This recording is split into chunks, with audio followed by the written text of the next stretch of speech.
We've got another beast in. This is an RSQ3. Full service on this one. Front pads, rear distant pads, because they're looking awfully worn now. What a car. So we'll back off the oil cap, pull the dipstick. We need to remove this cover as well, just push fits again, like the Ola, one at the front here. Get that off. This is a 5-cylinder. Corey's got the fluids topped up.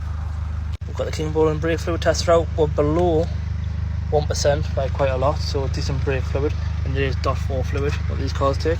TikTok bio if you want one of these. Minus 23 on the antifreeze. Fluids are healthy. Let's get this oil done. So some plugs here, it's a T45. Let's get this oil drained. All engine oil coming out.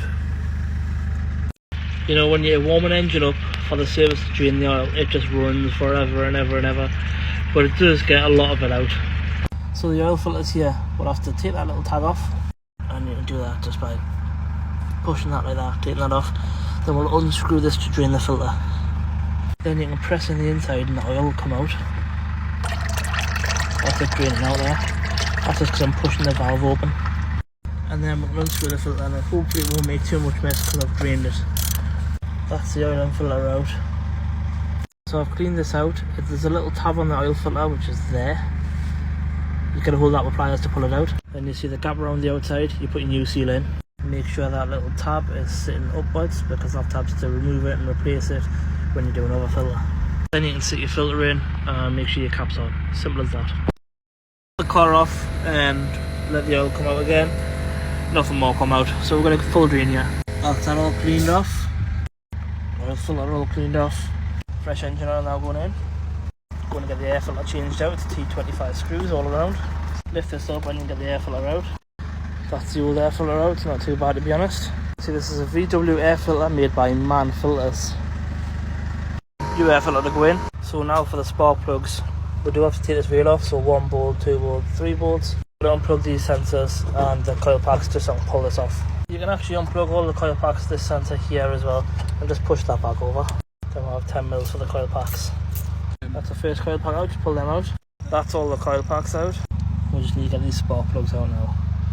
5 plugs out, all look perfect. Platinum iridium plugs to go in.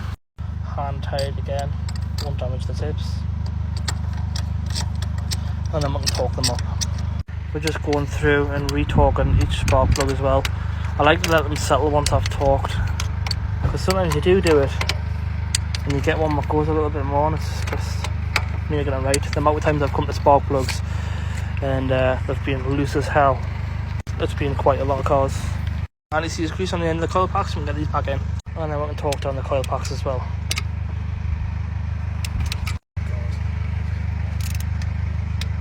That's built back up. Corey's got to get it clean off. And I'm going to remove these big wheels and replace the front pads. So this caliper needs to come off because you can't do the pad change from out here. 21mm socket to the caliper carrier. So that's the caliper off and just supporting it with one of my hanging tools. We need to pop these pads out. Got the old pads out, new pads to go in. It actually tells you which ones are what, outer left and inner left. When you use this tool firstly though, just to get them pistons back. That tool goes in, you wind it and it just spreads the pistons out so they're fully closed there. Now it's a case of cleaning all this up where the pads sit, ready for the new pads. With the pad paste to the corners. If you follow the directions of these pads, they'll just slide straight in. They do go in solid on the clips because you've got them back clips pushing forward too.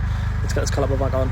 Now the brakes are done, we need to get the rear handbrake wound back. So we're coming to services, then we're going to brake. We'll then OK this. On here, come into other models, make sure your handbrake's off by the way. Come into park and brake. Then you want to come into open rear brake caliper, prepare to replace. Brake, top down.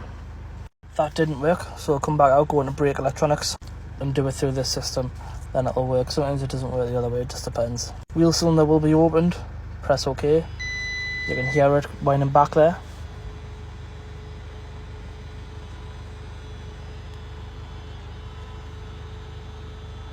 Turn the ignition off, do your job, come back and then close them using the other function. Now we can get these replaced. That's the rear's done. That's the brake pads all replaced. Stick the ignition on. Now we can OK this screen, then close rear brake calipers. Wheel cylinder will be closed, press OK, you'll hear it.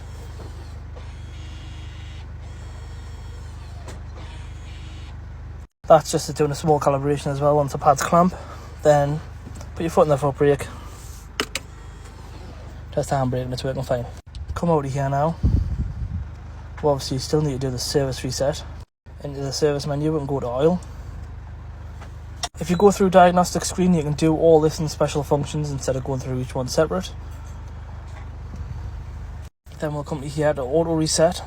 Like I previously showed in the video, minor first, fixed interval.